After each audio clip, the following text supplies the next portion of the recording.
Hello everyone. आज हम BEd का नेक्स्ट लेसन प्लान डिस्कस कर रहे हैं। तो यहाँ पर हम देखने वाले हैं कि लेसन प्लान बनाने के लिए हमें किन किन बातों का ध्यान रखना चाहिए और लेसन प्लान में कौन कौन से मेन पॉइंट हमें लिखने होते हैं। तो वीडियो स्टार्ट करने से पहले एक बार आप वीडियो को लाइक और चैनल को सब्सक्राइब कर दें और साथ ही आप इसे बीएड के स्टूडेंट के साथ शेयर भी कर सकते हैं, जिससे क्या है ज़्यादा स्टूडेंट की हेल्प हो सके। तो अब हम स्टार्ट करते हैं हमारा लेसन प्लान। तो लेसन प्लान जब भी हमें बीएड के लिए बनाना होता है तो सबसे पहले जो क्या है हमें कुछ जनरल इन्फॉर्मेशन लिखनी होती है। अब ये जनरल इन्फॉर्मेशन क्या होती है, जैसे कि हमें फर्स्ट लिखना होता है लेसन प्लान नंबर। जैसे कि यहाँ पे मैंने लिखा हुआ लेसन प्लान नंबर 11 है ये मेरा। और एक और इम्पॉर्टेंट बात कि कुछ स्टूडेंट जो क्या है लेसन प्लान बनाने के लिए जैसे कि असाइनमेंट पेजेस का यूज़ करते हैं जब वो अपनी लेसन प्लान की फाइल्स बनाते हैं। लेकिन जो क्या है आपको जो है ये अलग अलग ऐसे असाइनमेंट पेजेस को लेकर उनको कंबाइन करने की ज़रूरत नहीं है। लेसन प्लान बनाने के लिए अलग से एक फ़ाइल आती है जो स्पेशल बीएड के लेसन प्लान बनाने के लिए होती है। अगर आप बोलेंगे तो मैं वो फ़ाइल आपको दिखा दूँगी कि किस तरह की फ़ाइल होती है और उसमें किस तरह से चीज़ें अरेंज की होती है। तो उसमें सब चीज़ें जो क्या है आपके लेसन प्लान के अकॉर्डिंग अरेंज की होती है। जैसे कि जो इन्फॉर्मेशन आप देख रहे हैं, date, pupil, teacher's name, class, subject, ये इतनी इन्फॉर्मेशन उस फ़ाइल के अंदर लिखी होती है। आपको आगे की इन्फॉर्मेशन फ़िल करनी होती है। उस तरह से उसके अंदर ऑब्ज़र्वेशन जो लेसन बनाने के लिए भी अलग से सारा मटेरियल दिया हुआ होता है। आपको सिर्फ़ जो क्या है उनको टिक करना है, ओके, और उसको आगे बनाना होता है। तो इस तरह ये एक अलग से फ़ाइल आती है लेसन प्लान बनाने के लिए, तो आप वो यूज़ करते हैं बीएड के अंदर। जब आप लेसन प्लान बनाते हैं आपको असाइनमेंट पेजेस जो क्या है वो यूज़ करने की ज़रूरत नहीं होती है। कुछ स्टूडेंट को मैंने देखा है वो क्या करते हैं असाइनमेंट पेज के ऊपर अपना लेसन प्लान बनाते हैं और फिर उनको एक एक करके कंबाइन करते हैं या फिर उनकी स्पाइरल बाइंडिंग करवाते हैं। तो आप उसमें जो क्या है काफ़ी ज़्यादा आपको टाइम लगता है और काफ़ी आपको कन्फ्यूज़ हो जाते हैं जब आप चीज़ें अरेंज करते हैं। लेकिन जब आप मार्केट से इस तरह की फ़ाइल लेते हैं जो स्पेशल बीएड के लेसन प्लान बनाने के लिए होती है, तो आपको जो क्या है लेसन प्लान को बनाना, उनको अरेंज करना बाद में थोड़ा ईज़ी रहता है। तो आप वो फ़ाइल यूज़ करें। तो अब स्टार्ट करते हैं हमारा लेसन प्लान। तो लेसन प्लान नंबर लिखने के बाद हमें लिखनी होती है डेट, कि हम कौन सी डेट को ये लेसन प्लान बना रहे हैं। उसके बाद हमें लिखना होता है प्यूपिल टीचर्स नेम, यहाँ पर आपको अपना खुद का नेम लिखना है। उसके बाद हम लिखेंगे क्लास, कि हम कौन सी क्लास के लिए लेसन प्लान बना रहे हैं। तो आज जो हम लेसन प्लान बना रहे हैं वो 9th क्लास के लिए बना रहे हैं, तो यहाँ पर मैं 9th क्लास लिख दूँगी। उसके बाद आता है सब्जेक्ट, कि आप कौन से सब्जेक्ट का लेसन प्लान बना रहे हैं। तो आज हम जिस सब्जेक्ट का लेसन प्लान बना रहे हैं वो है इंग्लिश सब्जेक्ट, तो मैं यहाँ पर इंग्लिश लिख दूँगी। उसके बाद आता है ड्यूरेशन ऑफ द पीरियड, कि ये आपको क्या लिखना होता है कि जब आप स्कूल में टीचिंग करने के लिए जाते हैं तो वहाँ पर एक पीरियड कितने टाइम का था, तो यहाँ पर आप 35 मिनट लिख देंगे। लेकिन अगर आप माइक्रो टीचिंग स्किल के ऊपर लेसन प्लान बना रहे हैं तो यहाँ पर आप 15 to 20 मिनट लिख देंगे। तो जब आप लेसन प्लान बनाते हैं तो आपको लेसन प्लान जो कि वो पहले स्किल के ऊपर बनाना होता है, जो हमारी माइक्रो टीचिंग स्किल होती है। तो उन स्किल के ऊपर लेसन प्लान कैसे बनाना होता है ये जो क्या है मैं आपको इसका जो लिंक है वो डिस्क्रिप्शन में दे दूँगी। मैंने इसके ऊपर कंप्लीट वीडियोस बना रखी है और आपको प्लेलिस्ट के अंदर भी माइक्रो टीचिंग स्किल मिल जाएगी। जब आप मेरे चैनल के ऊपर 9th क्लास की प्लेलिस्ट देखेंगे तो उस प्लेलिस्ट के अंदर आपको 9th क्लास से रिलेटेड सारे लेसन प्लान मिल जाएंगे और जो स्किल के ऊपर लेसन प्लान होते हैं वो भी मैंने अपलोड किए हुए हैं 9th क्लास के लिए, तो आप वो भी देख सकते हैं। और आप सोशल साइंस के लेसन प्लान भी मेरे चैनल के ऊपर देख सकते हैं, जो मैंने कंप्लीट लेसन प्लान अपलोड करती हैं जितने भी 6th क्लास के लिए होते हैं। उसके बाद अब हम लिखते हैं प्यूपिल टीचर्स रोल नंबर। यहाँ पर आपको अपना कॉलेज का या फिर यूनिवर्सिटी का रोल नंबर लिखना है। उसके बाद हमें लिखनी है average age of the pupils. यहाँ पर आपको अपनी क्लास के स्टूडेंट की एवरेज एज लिखनी है। तो हम 9th क्लास के लिए लेसन प्लान बना रहे हैं तो 9th क्लास के स्टूडेंट की एवरेज एज लिखेंगे जो है 14 to 15 ईयर्स। उसके बाद होता है टॉपिक, आप कौन से टॉपिक के ऊपर लेसन प्लान बना रहे हैं। तो आज का जो हमारा टॉपिक का नाम है वो है द रोड नॉट टेकन। ये जो क्या 9th क्लास का एक लेसन है जो हम स्टूडेंट को करवा रहे हैं। उसके बाद हमें लिखने होते हैं इंस्ट्रक्शनल मटेरियल। जो फर्स्ट पॉइंट हम लिखते हैं लेसन प्लान में वो होता है इंस्ट्रक्शनल मटेरियल। इंस्ट्रक्शनल मटेरियल क्या होते हैं? जो एक टीचर क्लास में इंस्ट्रक्शन देने के लिए यूज़ करता है। जैसे कि एक टीचर जो क्या क्लास में अलग अलग तरह के मटेरियल यूज़ करता है स्टूडेंट को पढ़ाने के लिए, तो वो सब क्या होते हैं? इंस्ट्रक्शनल मटेरियल होता है जो स्टूडेंट को पढ़ाने के लिए यूज़ करता है। फर्स्ट हमारे पास होता है जनरल मटेरियल। तो जनरल मटेरियल क्या होते हैं? चॉक, डस्टर और ब्लैक बोर्ड। ये कॉमन मटेरियल होते हैं जो हर क्लास के अंदर होते हैं। उसके बाद होते हैं स्पेसिफिक मटेरियल। स्पेसिफिक मटेरियल में हमें लिखना होता है पीपीटी, मॉडल और चार्ट। स्पेसिफिक मटेरियल क्या होता है? जो टीचर अलग से प्रिपेयर करके लेकर जाता है, वो स्पेसिफिक मटेरियल होते हैं। उसके बाद में लिखने होते हैं इंस्ट्रक्शनल ऑब्जेक्टिव। इंस्ट्रक्शनल ऑब्जेक्टिव क्या है? कि आप स्टूडेंट को पढ़ा रहे हैं, तो आप उन्हें क्यों पढ़ा रहे हैं? जब आप उन्हें पढ़ाने से उनको क्या चीज़, जब आप उन्हें पढ़ा रहे हैं तो आप उन्हें क्या चीज़ सिखाना चाह रहे हैं, तो वो क्या हुआ? आपके ऑब्जेक्टिव होंगे कि ये सब्जेक्ट या फिर ये टॉपिक पढ़ाने से आप स्टूडेंट को ये चीज़ सिखाना चाह रहे हैं, तो वो क्या होंगे? आपके ऑब्जेक्टिव। तो इंस्ट्रक्शनल ऑब्जेक्टिव दो तरह के होते हैं। फर्स्ट होता है जनरल ऑब्जेक्टिव।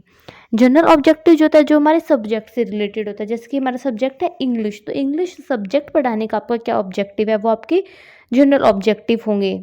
तो इस तरह से जो क्या है मैंने यहाँ पे 3 ऑब्जेक्टिव लिखे हैं, तो आप भी ऐसे ऑब्जेक्टिव लिख सकते हैं। इंग्लिश सब्जेक्ट के लिए आप सेम ऑब्जेक्टिव लिख सकते हैं और कुछ अलग से भी ऐड करके यहाँ पे लिख सकते हैं। जैसे कि फर्स्ट है to enable the students to speak and write correct English. तो इस तरह से जो क्या आप जनरल ऑब्जेक्टिव लिख सकते हैं इंग्लिश सब्जेक्ट के लिए, जो क्या है सेम होंगे सभी के लिए। इसी तरह इसमें जैसे कि मैंने 4 ऑब्जेक्टिव लिखे हैं जनरल ऑब्जेक्टिव, यहाँ पर आप 4, 5, 7, 8 इतने लिख सकते हैं। मैक्सिमम आप 8 लिख सकते हैं, उससे ज़्यादा लिखने की ज़रूरत नहीं होती है। सेकंड अब हमें लिखने होते हैं स्पेसिफिक ऑब्जेक्टिव। जो स्पेसिफिक ऑब्जेक्टिव होते हैं वो हमारे टॉपिक से रिलेटेड होते हैं। तो जैसे कि हमारा जो टॉपिक है वो एक लेसन है बीएड का, तो उस लेसन को पढ़ने के बाद स्टूडेंट क्या चीज़ सीखेंगे और आप उस लेसन से स्टूडेंट को क्या चीज़ सिखाना चाह रहे हैं, वो आपके स्पेसिफिक ऑब्जेक्टिव होंगे। जैसे कि यहाँ पे फर्स्ट मैंने लिखा हुआ the students will be able to recall the thoughts given in the poem. Second है the students will be able to recognise the rhyming words. Third है the students will be able to understand the meaning of words according to the poem. Fourth है students will be able to understand the thematic content of the poem. फिर third में लिखनी होती है previous knowledge. अब जो कि आप कोई भी टॉपिक स्टूडेंट को करवा रहे हैं तो उससे पहले आपको उनकी प्रीवियस नॉलेज टेस्ट करनी होती है कि इस टॉपिक से रिलेटेड पहले से स्टूडेंट को कितना पता है। तो प्रीवियस नॉलेज कैसे टेस्ट करेंगे? आप स्टूडेंट से क्वेश्चंस पूछेंगे। तो इसको आपको कैसे लिखना होता है? तो आपको पहले हेडिंग डाल देनी है इंट्रोडक्शन। उसके बाद आपको 2 कॉलम बनाने हैं। फर्स्ट में आप लिखेंगे पीपल टीचर एक्टिविटी, सेकंड में आप लिखेंगे student activity. People teacher activity के अंदर जो टीचर स्टूडेंट से क्वेश्चन पूछ रहा है वो आपको लिखने हैं, और स्टूडेंट एक्टिविटी के अंदर स्टूडेंट उनका क्या रिस्पॉन्स दे रहे हैं वो आपको लिखना है। जैसे कि फर्स्ट क्वेश्चन आप पूछते हैं have you read any poems? Student answer करते हैं यस मैम। सेकेंड आप पूछते हैं which type of poem do you like most? Student answer करते हैं we like the type of poem which has a rhyme scheme and rhyming words. Third question आप पूछते हैं have you searched for any poem in your English text book which has a rhyme scheme? Student answer करते हैं yes ma'am, there are many poems in our book. Fourth question आप पूछते हैं do you know there is a poem on the road in your English text book? Student answer करते हैं yes ma'am, it seems very interesting. अब आप उनसे fifth question पूछते हैं have you read the poem? Students का कोई response नहीं देता, मतलब उन्होंने उस पोएम को अभी तक पढ़ा नहीं है। फिर आपका फोर्थ पॉइंट आता है अनाउंसमेंट ऑफ द टॉपिक। अब जो क्या है आप टॉपिक की अनाउंसमेंट करेंगे कि आज हम कौन सा टॉपिक पढ़ने वाले हैं। सो टीचर बोलता है well students today we will study the poem the road not taken. The poem is written by Robert Frost. Fifth आती है प्रेजेंटेशन। अब आप एक्सप्लेन करेंगे पोएम को स्टूडेंट को। अब आपको सबसे पहले हेडिंग डाल देनी है प्रेजेंटेशन। उसके बाद आपको 4 कॉलम्स बनाने हैं। फर्स्ट में आप लिखेंगे मेन पॉइंट्स, सेकंड कॉलम में आप लिखेंगे प्यूपिल टीचर एक्टिविटी, थर्ड में लिखेंगे स्टूडेंट एक्टिविटी और फोर्थ कॉलम में आपको लिखना होता है ब्लैक बोर्ड वर्क।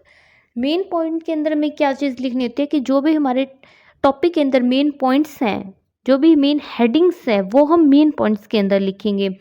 उसके बाद प्यूपिल टीचर एक्टिविटी, प्यूपिल टीचर एक्टिविटी के अंदर आपकी क्लास के अंदर जो भी एक्टिविटी होगी वो आप प्यूपिल टीचर एक्टिविटी के अंदर लिखेंगे। जैसे कि आप स्टूडेंट से कोई क्वेश्चन पूछ रहे हैं, या फिर आप स्टूडेंट को कोई चार्ट दिखा रहे हैं, कोई मॉडल दिखा रहे हैं, कोई पीपीटी दिखा रहे हैं, तो ये आपकी एक्टिविटी होगी। उसके बाद आता है स्टूडेंट एक्टिविटी। स्टूडेंट एक्टिविटी के अंदर आपको लिखना है कि स्टूडेंट्स की क्लास के अंदर क्या एक्टिविटी है। स्टूडेंट आपकी किसी क्वेश्चन का आंसर दे रहे हैं, या फिर स्टूडेंट्स आपसे कोई क्वेश्चन पूछ रहे हैं, तो वो स्टूडेंट एक्टिविटी होगी। उसके बाद आपको लिखने होते हैं ब्लैक बोर्ड वर्क।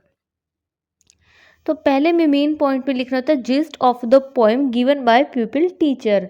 तो प्यूपिल टीचर की एक्टिविटी होगी the pupil teacher give the gist of the poem in brief, मतलब आप ब्रीफ के अंदर पोएम को एक तरह से एक्सप्लेन करेंगे स्टूडेंट को। फिर नेक्स्ट पॉइंट आता है recitation of the poem by the pupil teacher.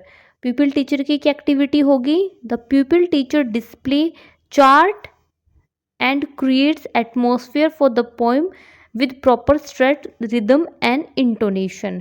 आप क्या एक चार्ट प्रिपेयर करके लेकर जाएंगे उस पोएम से रिलेटेड, आप अपने वो चार्ट दिखाएंगे। स्टूडेंट क्या करेंगे, स्टूडेंट लिसन केयरफुली, स्टूडेंट ध्यान से सुनेंगे और चार्ट को देखेंगे भी।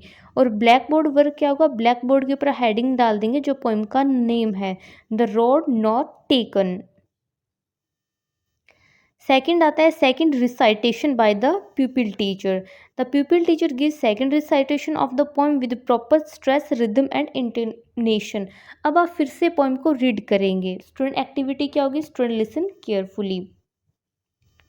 थर्ड आपको देना है recitation of the poem by the students. अब आप स्टूडेंट को बोलेंगे कि वो पोएम को जो क्या है रीड करे with proper rhythm and intonation. अब स्टूडेंट की एक्टिविटी क्या होगी कि स्टूडेंट उस पोएम को रीड कर रहे हैं।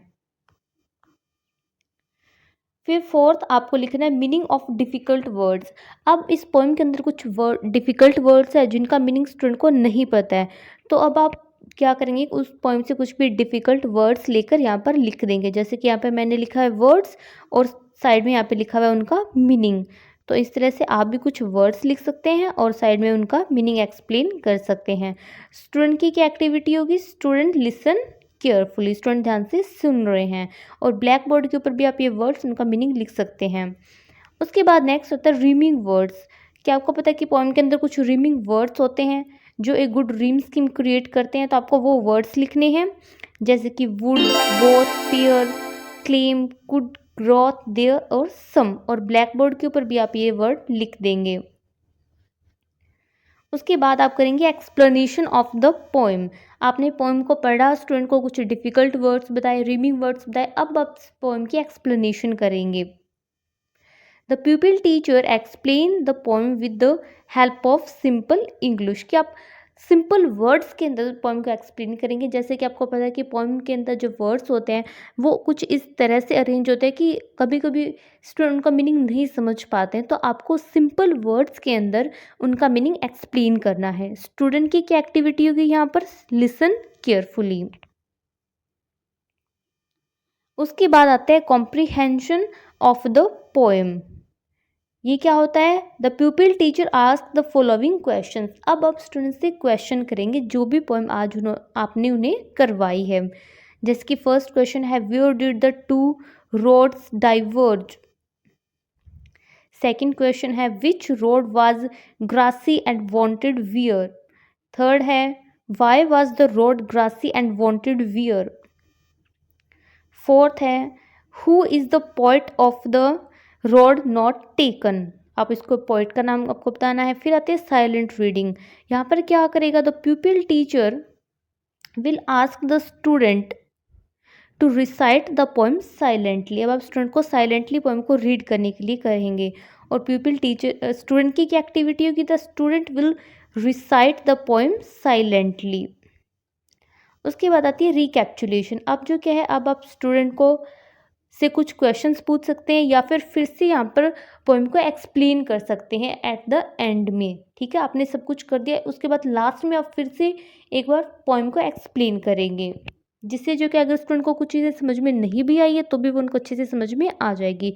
तो यहाँ पे जो कि आप कंप्लीट पोएम तो नहीं लिख सकते हैं, तो इस तरह से आप कुछ लाइन्स लिख सकते हैं स्टार्टिंग की और ये लास्ट में एंड की जो लाइन है। उसके बाद आती है कंक्लूजन स्टेटमेंट। कंक्लूजन स्टेटमेंट क्या होती है कि यहाँ पे टीचर स्टूडेंट को फिर से बताता है कि आज हमने कौन सी पोएम पढ़ी, उसका राइटर कौन था, उसके राइटर नहीं, यहाँ पे पोइट, पोएम के लिए क्या यूज़ करते हैं, पोइट, कि इसका पोइट कौन है इस पोएम का।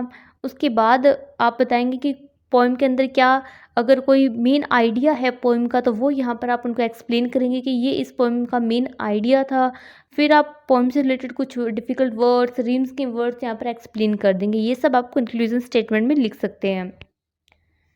उसके बाद होते हैं रिकैप्चुलेशन। ये जो क्या है हमारे लेसन के लास्ट में करनी होती है। रिकैप्चुलेशन के अंदर हम स्टूडेंट से क्वेश्चंस पूछते हैं, जो भी टॉपिक हमने आज उन्हें क्लास में एक्सप्लेन किया है। तो जैसे आज हमने उन्हें ये पोएम करवाई है, तो अब मैं इस पोएम से रिलेटेड क्वेश्चन पूछूंगी स्टूडेंट से, जिससे क्या है मुझे पता चल जाएगा कि जो भी मैंने करवाया है वो स्टूडेंट को समझ में आया या फिर नहीं आया। अगर स्टूडेंट उसका सही आंसर दे रहे हैं, मतलब स्टूडेंट को वो चीज़ समझ में आई है, और अगर स्टूडेंट उसका सही आंसर नहीं दे रहे हैं तो मतलब स्टूडेंट को वो चीज़ समझ में नहीं आई है या फिर उन्होंने ध्यान से सुना ही नहीं है। तो ये चीज़ हम एक टीचर को समझने में हेल्प करती है कि उसने जो भी टॉपिक करवाया है वो स्टूडेंट को समझ में आया या फिर नहीं आया है। तो इस तरह से मैंने कुछ क्वेश्चंस लिखे हैं, ये आप लिख सकते हैं। उसके बाद आता है होमवर्क। अब जो कि हम स्टूडेंट को होमवर्क देंगे, जो भी टॉपिक हमने क्लास में करवाया है आज। होमवर्क में आप क्या देख सकते हैं, आप उनको पोएम लिख कर लेके आने के लिए बोल सकते हैं, या फिर आप उन्हें कुछ क्वेश्चन लिखने के लिए बोल सकते हैं, या फिर आप उन्हें कोई अदर एक्टिविटी करने के लिए बोल सकते हैं। तो यहाँ पर मैंने कुछ क्वेश्चन दिए हैं स्टूडेंट को, जैसे कि फर्स्ट है who is the writer of this poem, second what is the rhyming word of both, third है what is the meaning of the word wood. तो इस तरह से आप उनको होमवर्क दे सकते हैं। और अगर आपको वीडियो इन्फॉर्मेटिव लगती है और वीडियो से आपको कोई हेल्प मिलती है तो आप वीडियो को लाइक और चैनल को सब्सक्राइब करें और मुझे सपोर्ट करें।